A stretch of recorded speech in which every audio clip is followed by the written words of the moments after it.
Vomiting Rainbows. The end of year spectacular, episode 18. This time we talk about the crisis in Syria and how that affects your computer. We talk about police and what some of them do when they retire. And then we talk about Bridalplasty, which is a very interesting show. Bring it back. Bring it back. I lost count of the episodes, Doug. Dude, this is 18. Whoa. So we are trucking along, and it's also the last one of the year. Final one of 2016, and I know Doug has a lot of disturbing stuff because he just asked me to Google charger masturbation. The worst part is that didn't bring it up. We had to still add more to it: security, and football, NFL football, and then so the frame of the video is like, you got to watch it. I'm like, I don't think I need to watch it. I think I can understand what I'm about to see here. But he's just sitting there like right next to the cheerleaders. Oh my god! I mean, it's literally amazing. You're sitting there and you're like, dude, you're at an NFL game.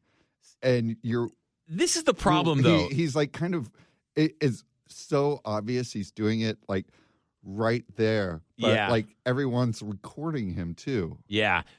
I think this is a sign of technology. People are so used to watching things on their phones by themselves that reality and technology have blurred. And this guy's just like, oh my God, that's my go-to stuff when I'm at home, and here it is in front of me. He has no self-control, obviously. Yeah. I tend to think that guys that do this kind of stuff want to get caught. Like, it's part of what gets them off. Yeah, I mean, it is just so... so it's at a San Diego's Charger game. Yeah. And set up the story for those that haven't seen the video. All right, well, first of all, who we are is Vomiting Rainbows. Yeah. And this is a podcast where I tell my buddy Mike some stories that are going to disturb him. Mm-hmm. And then he chews them up and spits them right back at me. So I think this was a later story. This was going to be the happy story towards the end. Oh, it's all right. Let's start with the happy story. All right. So anyway, So at a Chargers game on the sideline, there's the cheerleaders and then the security personnel. Yeah. And right by the cheerleaders are like jumping up and down right beside him. Yeah. And he's like holding one hand down in his pants, jerking off. Yeah. I mean, and it's like obvious. Yeah, like I said, I think guys that do this want to be caught. I have a name for people. It's called the Mad Swanker. Mad Swanker. When I was probably, I don't know, man, maybe like 20, 21 years old, I was at a party at it was my girlfriend, but my now wife's house, and she had this big patio near the beach, and so there's probably like, I don't know, 30 people. You know, it's a party. I'm 21. The ratio is probably 99% dudes, and then my future wife. And we got kegs. We're barbecuing, and it's like 30, knuckle dragging Cro-Mag cavemen on this outdoor balcony. Was Jen there? No, she wasn't. No, our friend Jen wasn't there. But we're sitting there. Everyone's partying, barbecuing, and it's just a dude fest. And all of a sudden, from across the road on another balcony at the same level, you hear this, "Hey guys! Hey, guys, look at me." And we all look over, like 30 dudes look over, and there's this dude just working himself. Not only working himself, and we're like, what the? Dudes start throwing stuff at him, like, what?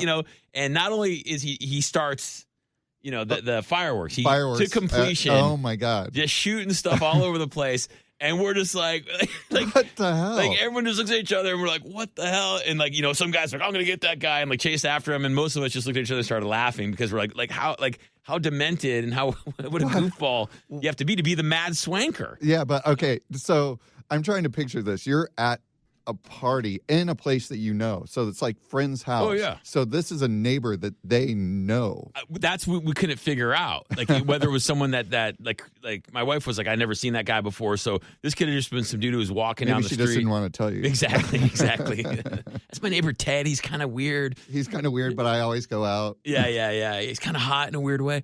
So I mean, my point is I've had hour-long discussions about public masturbation when it comes to stuff like this, quote unquote deviant behavior, because I experienced it at a relatively young age. And I still don't know. Obviously, this is a little bit different. But when I think about my first experience with a mad swanker, I don't know if it's funny, if it's disturbing. I don't know really where it falls in, but I do think my conclusion was that people that do this want to get caught, and it's part of like their thing. It's like what they're into, Right. you know. Especially if you're at an NFL football game, Yeah. on the sidelines, like, you know. Well, I went out with this girl, and she went to Stanford, Yeah, and she wanted to hook up in the quad, like yeah, outside in the quad, yeah, like everyone was there, yeah. and we did, but I've never been more uncomfortable. I mean, I'm not. Well, there's a difference between, I think, public sex with a partner and then public sex with yourself. With yourself. Yeah, I mean, like with a partner, you're kind of like, this is crazy. This is crazy, This is cool. wild, whatever. It's kind of awesome. Public sex with yourself, No, it's a little. that's pervy. It's and a little creepy. I think if you add 2 people, it's okay, but one person is just. Ugh. Yeah, because if you're sitting at the Stanford Quad and you see, like, you know, some healthy people getting it on in a bush or something, like, wow, it's kind of crazy. Like, all right, that's, you know, they're definitely primal, you know, whatever. But when you see a dude at a NFL football game, you know, it's just that's just it's kind of crossing a line. It's Yeah, you know. Did they arrest this guy? Like, what happened? Security? No, I don't know exactly. I didn't watch all the way to the end of the video, but Yeah. I do know that he was let go from the security company. But They probably just didn't want to handcuff him. it was like called elite security. Yeah, they're just like, dude, They're like, whatever, dude. just get out of here. Just get out, leave. Don't ever come back. Yeah, well, because the thing is, I wonder if he was just saying, like, oh, I was just adjusting my pants. I just, you know what I mean? Like, Yeah. I don't know. Dude. At that point, you just want that person to leave the area. Yeah, and then they didn't disclose the guy's name, so he has. I'm sure he was going to be publicly shamed in some way. Oh my God! but- Can you imagine that, man? Like, you go to work and like, hey, how was the football game this weekend? You're, you know?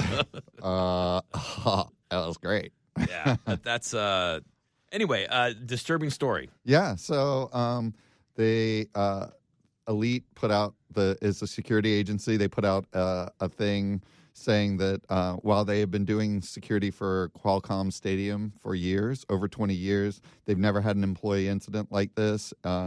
It's isolated, and so the Chargers are going to, I think, keep Elite security, but it certainly gives them an angle to move on from Elite security. Yeah, that's true. But, you know, at the same time, I mean, are you supposed to beat a guy? Like you know, you just arrest him? Like what do you... Yeah, they haven't done anything in terms of legal action as far as I know. I think they just let him go. I don't know what that... I mean, I don't think that's a felony. No. Is it? I mean, it's probably a misdemeanor. Or... The problem is that it's public indecency, but it's also, I'm sure it was public indecency in front of minors. Yeah, it's true. I mean, so that's think like, about how many people are in a football game. Yeah, that would be like, imagine.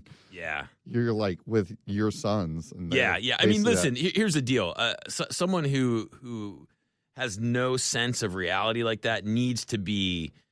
You need to keep tabs on this guy, because this is the kind of creep that'll drive by like a kid's school, or like, I remember my wife said that happened to her when she was a kid. She's like 9 years old, and this guy drove up in a car, was like, hey, come here. And like, she looked in and he was, you know, like, this is that kind of creepy dude. So he needs to be addressed. He needs to be, you know, shamed, and he needs to, you know that this isn't appropriate behavior, which is, I know. And imagine those cheerleaders that were right beside him. It's got to be a tough job to be an NFL cheerleader. Number one, I think they only make like what, $75 a game or something like that. Really? And then it's just, you know, I mean, it's got to be a really, really difficult job. You're dealing with you're dealing with just wasted testosterone constantly. It's got to be tough. Well, on other news, let's see. What would you do if you were a retired police officer? And saw that happening? No, just in general. What would I do? New story altogether. We're just going to move on from the wank bank. I'll be honest with you. When I hear, I have a couple of friends that are law enforcement officers, and when I picture them retiring, I picture them in a Hawaiian shirt at a pool bar, like somewhere down in Mexico or like Lake Havasu, like just kind of like chilling and just doing what most cops do when they're not being a cop, is just drinking their faces off. Right. You know, that's, you know, but you know, shirt unbuttoned, just on vacation mode. Like basically they live the life of a Jimmy Buffett character. Well, Nicholas Tarda Gilani, he when he retired, he decided to start a major drug enterprise. Oh, wow. Well, So he decided that he was going to, over the last year and a half, he tried to sell. He worked with another group, and they acquired 5 kilos of cocaine, and then they were selling it in New York. And at some point, I guess their relationship deteriorated between him and his co-conspirators. yeah. And he decided to go in and execute all 4 of them. Oh, wow. 2 of them were just hanging around doing nothing, so they weren't even involved with the dealer. Yeah. But he obviously didn't want to leave anybody behind. See, this is the kind of law enforcement officer that I think gives law enforcement officers bad names. The dudes who think they're above the law, guys who think they can do anything.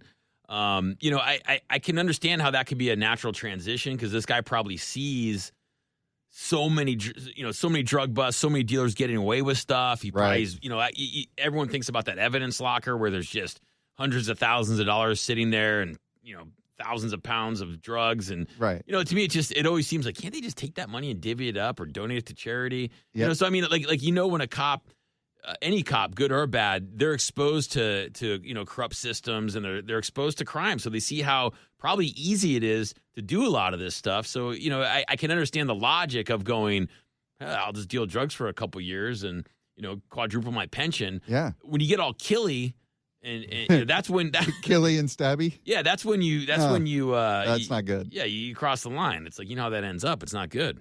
Yeah, so apparently he had they were at a friend's bar, and he walked in and just shot up his friend's bar and killed them. So I'm just saying, if somebody came in and did that in one of my bars, that would not... It's not good. No. Not a good friend. No, not a good friend. And then he somehow, I guess, his friend must have known what was going on or something, because he was able to get all 4 bodies back to his house. Wow. And hid... They said hid them in so his the house. the guy who runs the bar is actually a really good friend. Yeah, like, dude, you kill 4 people in my bar, and I'll help you, get them out. That's he had to have help getting them out. And so he had just bought this huge farm in the middle of nowhere. And so he took them to that farm, and surprisingly, his girlfriend of 2 years just left the other day. Picked up and bolted. Disappeared? No trace? No, I don't think he didn't disappear her. Yeah. This is the thing, is I think that if you truly are if you're living a true life of crime, you can't have relationships like a girlfriend. You can't, I'm not trying to give criminal advice, but you need to be extremely focused on your game. You cannot have any loose ends. You cannot, you know what I mean? You have to have the tightest crew and be so hyper-focused on, doing your crime and not getting caught. That's your job 24/7. You don't have time to be like, hey, let's go see Rogue One, baby. Yeah. You can't do that. You need to be focused on your crime grind. Yeah. And that's it. That you have a one-dimensional life, and any type of interpersonal relationships that don't directly have to do with the crime and not getting caught don't exist. I mean, it's just as simple as that. Well, so his whole police career was marked by scandal. He was put... And this sounds like something, that you always hear. They quietly let him leave the department because they didn't want big publicity. Yeah. But where was this guy a cop at? In New York. Okay. And so he retired with disability, and he was making $64K tax-free. Wow. On his pension a year. But he had perjured himself several times. He was acquitted but fired for violating department policy. Yeah. And then was sued and got his job back and became a canine dog, a canine cop. Yeah. So this guy just seems like a piece of work. He was, just because people wear a uniform doesn't mean they're good people. No, there's good and bad in every profession, and that's just that's just the way it is. I think that people put such high expectations on a lot of people that serve, which rightfully that there should be higher expectations of conduct and whatnot. But you also have to remember that they're people, right? And and their people are flawed. I think That's the way it Depeche is. Mode made a song like People that. are people? Yeah. People are people. Exactly.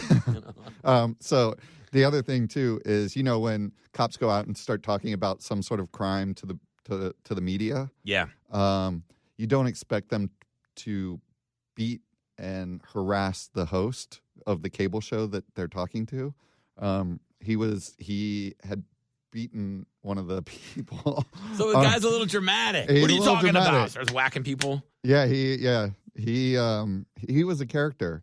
So this guy faces like the death penalty, basically. Yeah, he killed 4 people. Yeah. I tend to think too that if and maybe this is somewhere in the books, but if you commit a crime as a cop, it's like it seems like there should be harsher punishment for you.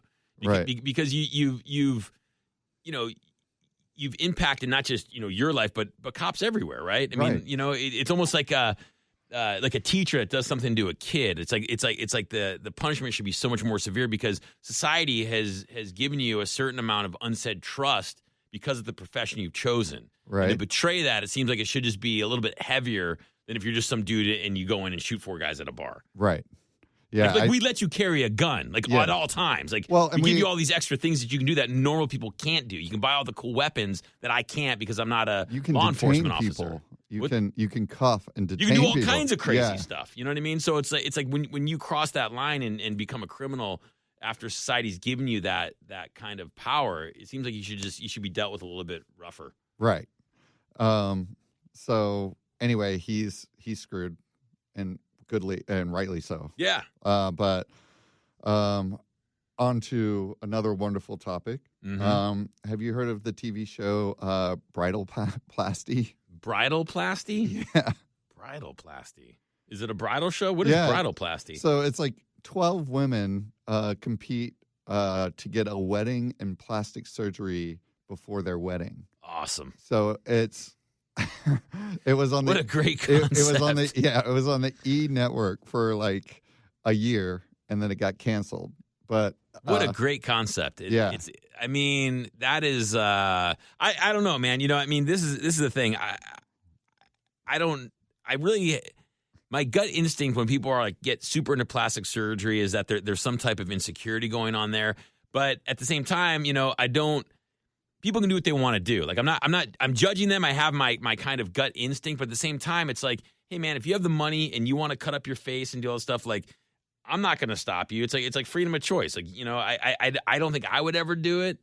And I think that a lot of people make assumptions about people that do it. Right. But at the same time, I feel weird making like a super harsh judgment on people that do it. I mean, it's a huge business. Tons of millions and millions of people are into plastic surgery. Right. I just haven't gotten into it. I mean, I have tattoos. A lot of people think that's ridiculous. Yeah. Well, the other thing too is think about I don't know if your wedding how Christy got for your wedding, but like if you had there's so much attention to detail just because it's a snapshot of a moment in time. And everybody wants everything perfect. So. I was told some interesting advice, and someone said, eat more food than you know what I mean? Like gain 15 pounds on your wedding day. Right. Because that's going to be a picture that people are going to look at for the rest of your life. Uh-huh. And that way, if you gain a bunch of weight and kind of look like you're out of shape and stuff, and then like 10 years later, you lose that, they're like, wow, man, you look better now than you did on your wedding day. Exactly. You know what I'm talking about? You should just be like derelict and come in with a ripped jacket. Yeah, ladies, put on like 30 pounds. Like just go for it, man. Because then the worst case scenario is you're going to lose the weight. And then, 20 years later, you're going to naturally put 30 pounds on and you're going to be like, hey, I look just like I did on my wedding day. Perfect. Yeah. Everything's good. That's a great strategy. So anyway, there's this woman who was on the TV show. Her name is Lisa Marie Nagli. She was a nurse. Yeah. Dude, I just butcher names. It's okay. Sounds good. Sounds like you're speaking a different language. Yeah, like, what? Exactly. Sounds like you're just like putting a bunch of letters together. Yeah, it's basically what I'm trying to do. Yeah. So she was 36 years old. She was going to a birthday party with some of her friends from work. And the next day, she didn't show up for work. Her husband was very concerned. Her family got very concerned. They tried to figure out where she was, what happened to her. So the last person to see her was this guy, Jerome Rogers. Mm. And Jerome, he said that he walked out of this bar with her, but then he went home and he doesn't know what happened to her. Yeah. But her claim to fame is she was on plastic surgery. Yeah, or whatever. bridalplasty. Bridalplasty, okay. Yeah, I mean, dude. How did her plastic surgery look? She didn't win. Oh, she didn't so win. She didn't get the plastic surgery. She didn't get the plastic surgery or the wedding. Some other Ashley got it. Now, my question is, though, and I don't mean to derail from Jerome and the scandal that's about to be unleashed on us, but why do you think there's a scandal? you win bridalplasty, okay? Uh-huh. You get the plastic surgery, you get married, it's awesome, you look great. Does the show, I mean, you need to have like upkeep on your plastic surgery, right? Like if you have butt implants, eventually they're going to like fall down to your right. your calves. You have to keep getting it kind of tweaked, right? As time goes on. Right. Does the show cover that? Or is it just the initial? No, the show didn't even cover the season. Like it just ended. Like, yeah. It was a flop. Okay. Right. So anyway, that's why that's not why she's not more famous, I'm guessing. Mm-hmm. But anyway, so she went back to nursing. So she was with another person who was also a nurse, this Jerome, and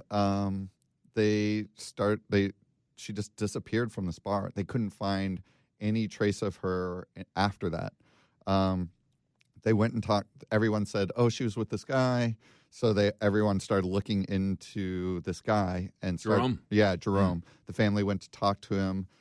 He said he didn't know where she was. The cops started reviewing security footage of the bar, and it turns out she got into his SUV and left with him. Mm. Then the sister let another little tidbit of information come out that she had been purportedly having an affair with this guy. Mm. So her husband says that's not true, of course, but it sounds very suspicious that after a night drinking. Why would the sister just say that? Yeah. And why is the sister going to now the girl's missing, her sister, like she's just going to start throwing out accusations? Yeah. I mean, come on, dude. This guy just doesn't want to hear the truth, which I understand, but. Yeah, so anyway, she didn't make it to work. They started talking to him, and it turns out that he said, okay, I did see her. Jerome? Yeah. Okay. And I gave her a ride. And then his story started shifting and changing. Mm-hmm. Yeah, it turns out he buried her in his backyard and murdered her with a hammer. Oh, brutal. My guess is because she was going to break up with him. Because the sister also said that the husband and the wife were going to have a baby or trying to have a baby. So she was probably trying to get her life back on track. Yeah. But he is now. It's like he lived out that Guns N' Roses song. Yeah. Whatever. Yeah, I used to love her. Yeah. Mhm. Like, what, Yeah. like I mean, listen, I man. had to kill her. She's buried in my backyard. Yeah, if you're crazy enough to kill somebody, listening to Guns N' Roses and doing what Axl Rose sings about is not the way to pull off a crime. No. It's not. Like that's a bad plan. It's this is obviously a very, very poorly executed plan. Yeah. Because horrible. Yeah, and he's on camera. Like, he had to know that somehow they were going to attach her going home with him. Yeah, I mean, and the sister's going to talk. Yeah.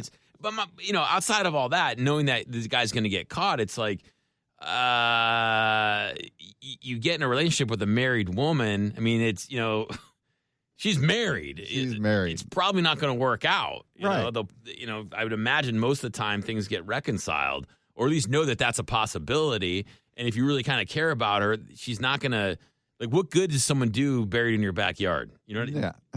It's not, they're not going to help out. Game over. Not only that, but the police officer who also has like all this experience with crime scenes and all of this had 4 dudes at his house. Yeah. Like, what's the deal with bringing them to your house? Like, that just seems like a very, very bad place to, if you know that you're going to be a suspect in something, the last thing you should do is bring that home with you. Maybe don't bring work home with you. Yeah, exactly. Leave it somewhere else. Leave it near a train yard or something. Yeah, I don't know. It's ponderous, but I do think that when people commit these types of crime, they're not. they're not in a logical state of mind. I mean, No. you have detached yourself from reality and all consequences when you choose to end someone's life. Especially someone that you're kind of you have a relationship with. I mean, it's that's just oof. Yeah, it's crazy. So yeah, this guy's this is all like breaking. So this happened over the weekend. So literally, I got alerts all throughout of my way over here from our trusted source TMZ. Yeah. So and Heavy, of course. So we always love Heavy. Wait, TMZ is covering this because this lady was on a reality show called Bridalplasty. Exactly. Unbelievable. Yeah, but they're like breaking all the story. Yeah. Well, it's a big story. They're all over it. I mean, Bridalplasty is huge, obviously. It will be now. I bet it could come back for a second season now. It could come back. Huh. Maybe could be the positive outcome of the story. Maybe they'll try and fix her up and. That's bad, man. It's too soon. Too soon. It's too soon. Too soon. So yeah, that's another heartwarming story. And then I figure we should definitely go to the crisis in Syria because that's a big thing that we should talk about. Heavy duty stuff. Do you know what's going on in Syria? I a little bit. I know that it's big enough where some guy shot to death a Russian ambassador. Yeah. So I mean, clearly there's people are very passionate about what's going on. Right. So a group of radicals trying to bring the crisis to the forefront have released this thing called popcorn. Popcorn? Yeah. Do you remember popcorn? You used to call it on your phone? Yeah. And it'll tell you what time it was. It is. Remember that? And any zip code. Yeah. Yeah. That's old school. But I have a feeling this isn't that type of popcorn. No, it isn't that kind of popcorn. And that, by the way, that's discontinued. I know. It was like, I think it was like last year was like the last time that it was. I think it was maybe like 5 years ago. Oh, but the internet was around when it was still going on, which I thought was really neat. Yeah. So this thing, popcorn, is really, it's malware. And so that's what that is it's something that comes to you in some way through a link or something. Email or video. Yeah, it's how the DNC was hacked.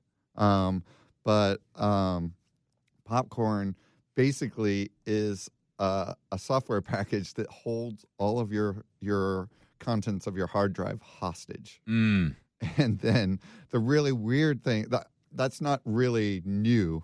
Yeah, because I think this has happened to me before. But then, so they get your hard drive and they're like, send us $100, right? And we'll release it because they're funding their militant group. Exactly. Got it. Yeah. So they're doing that, and then you have to send them bitcoins, and then they will. Now, Doug, I know you I know you've had bitcoins in the past. I have, and this is something, and I know you know how to get on the dark web. You know a lot about this kind of underside of the internet that a lot of people, number one, don't know about. Right. I mean, if I try to get a Bitcoin and try to access the dark web, I probably wouldn't even know where to begin. Right. So I think that your experience is unique, and you probably have a lot of insight on how this works. But from the outsider, someone like me that just has an iPhone 6 and thinks that they're on the cutting edge of technology, I feel like I'm a tech bro because I have an old iPhone. Right. Explain how this works. I mean, I want to buy bazookas from an arms dealer. Right. I am going to send you popcorn. You're going to send me $1,000 to get your stuff back. Then I take that $1,000 as far as Bitcoin goes, and I just give the bazooka dealer like Bitcoin. Bitcoin's not. Right. I mean, I guess this is the thing I'm confused about Bitcoin. I've seen on the internet what appears to be actual Bitcoins that you can hold in your hand. Right. That's not real, right? Yeah, it's not real. Bitcoin is all just numbers. It's a string of numbers that has an associated value. But the thing that makes it's like a bank account. It's like look at my money's in the bank. Yeah, and then you have a ID, which is like a Bitcoin wallet that people can send to, but that is completely anonymous. So the whole thing that makes Bitcoin like the currency for the dark web is that it's untraceable. So my point is this. So if I send you a Bitcoin and I spend it somewhere, no one can say, "Oh, we sent that Bitcoin to them, so we know who they are now." Exactly. But I guess the thing is that the big assumption with the dark web is that everyone is participating with the Bitcoin being the common currency, right? Right. So my point is, like, say if I have, like, say I take my old truck, like my 36 Ford, and I find I would have to find someone on the dark web that wants my truck. They would buy that in Bitcoin, and I would give them my truck for, say, 20,000 Bitcoin. Right.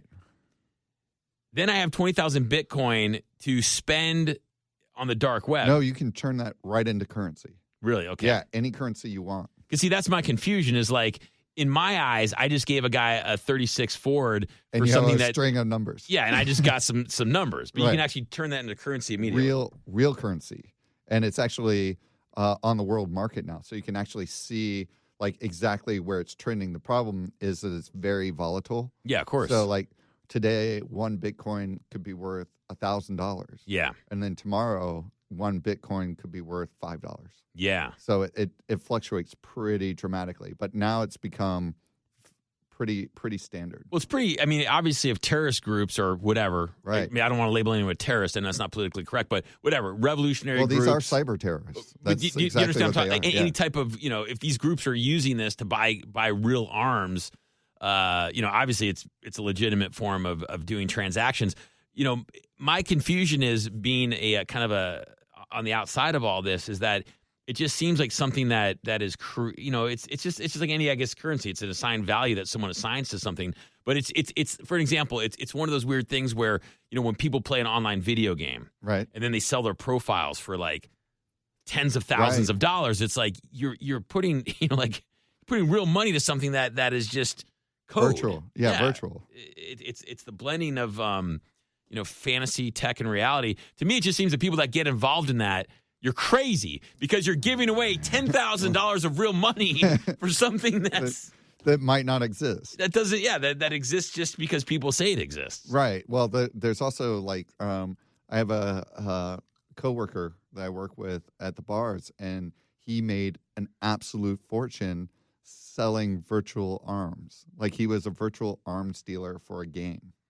So, like, if you wanted the really cool weapon for this game, he had a team of engineers in China that just spent all day racking up money to buy those arms, and then he would sell them to you. So my point is, I'm super into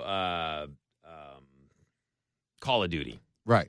And you're telling me that this guy on the dark web can sell me a bazooka that like doesn't come with the game. Right. I can download it. I download some type of code or some type of patch to the game. It actually, it's in the game, but it's like probably something that's really hard to get without unlocking like a bunch of stuff. So I can, instead of playing the game like I should and unlocking on level 50, I can be a noob, pay $500 in Bitcoin, and I have the ultimate bazooka. Exactly. From level 80. Remember back in the day with Nintendo when it was like up, down, left, right, yeah, and you got some unlock code? Exactly. This is kind of like the cheater way. Are people that into video games? Oh, dude, they are. It's bigger than Hollywood. Yeah. I mean, my point is that if I'm going to spend $500 on a weapon, it's going to be a real one that I can go shoot. Like, right.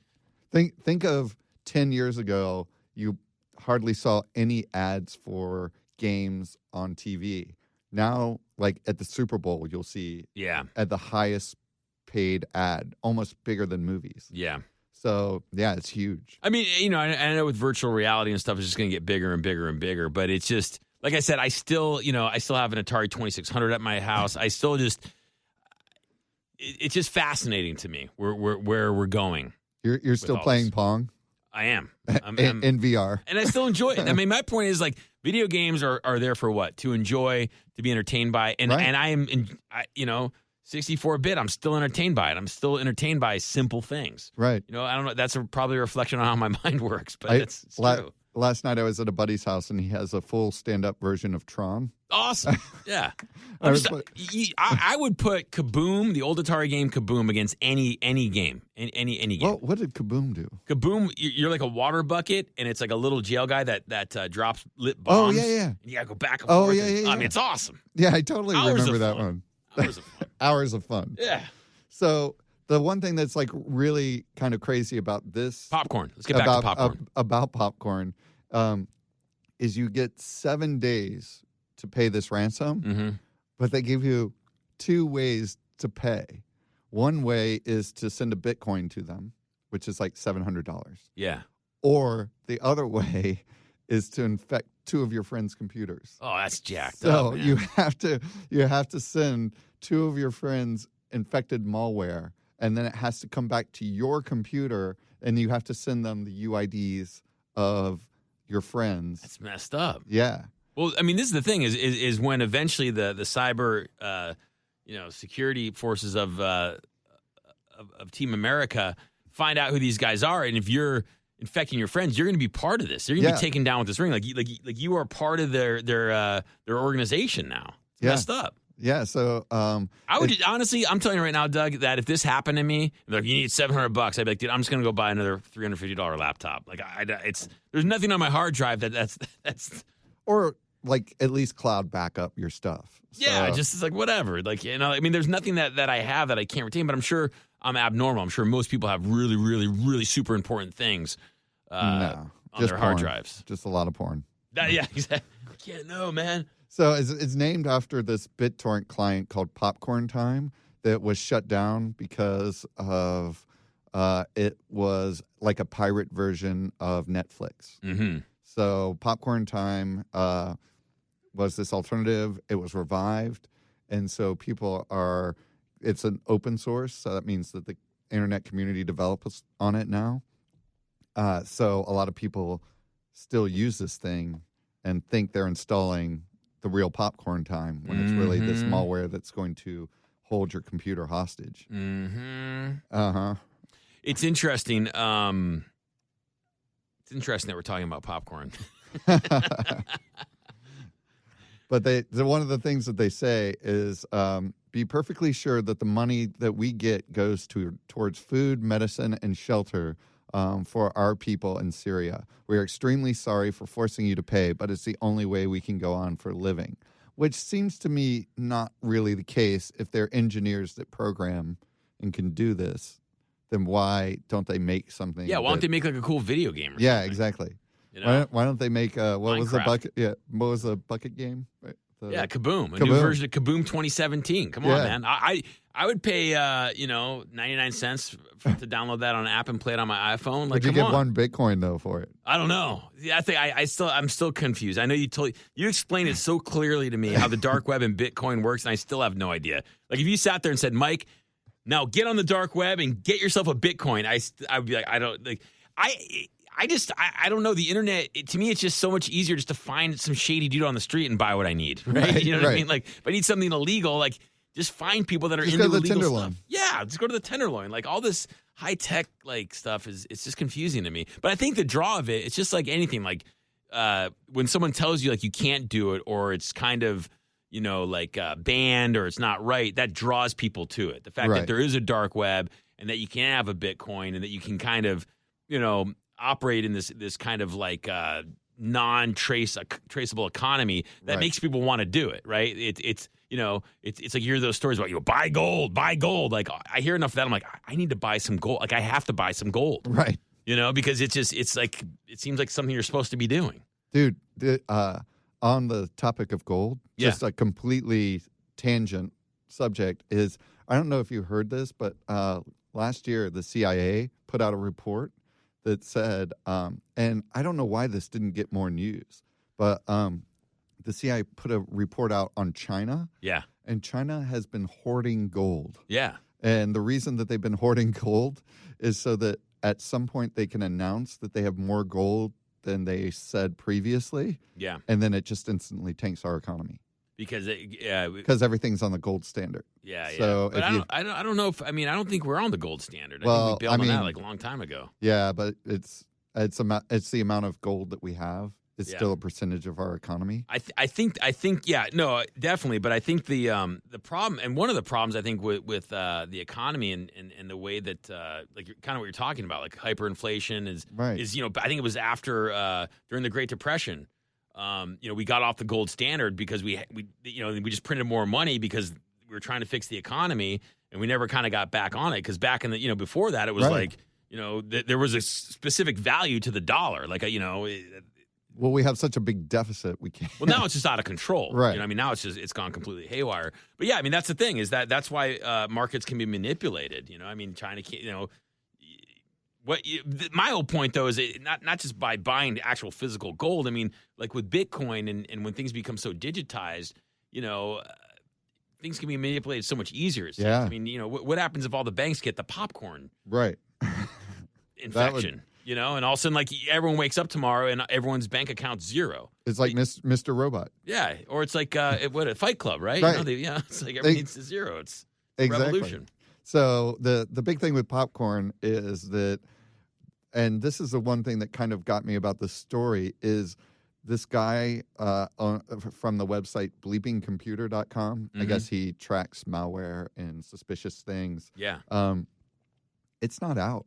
So it may or may not roll out, but people, they know about it, which is crazy. I'm wondering how they found out about it. Yeah. So these guys are on it even before it's actually infecting things. So if you get something that says popcorn time, do not open it. Don't touch the popcorn time. Don't open it. Look at that, man. We're helping people out. Exactly. So yeah, just be safe. Don't download things off the interwebs. So so that's our show, our last show of the year. Woo! Woo! You can contact us at vomitingrainbows.com. It's contact at Vomiting Rainbows. Please listen and review our podcast.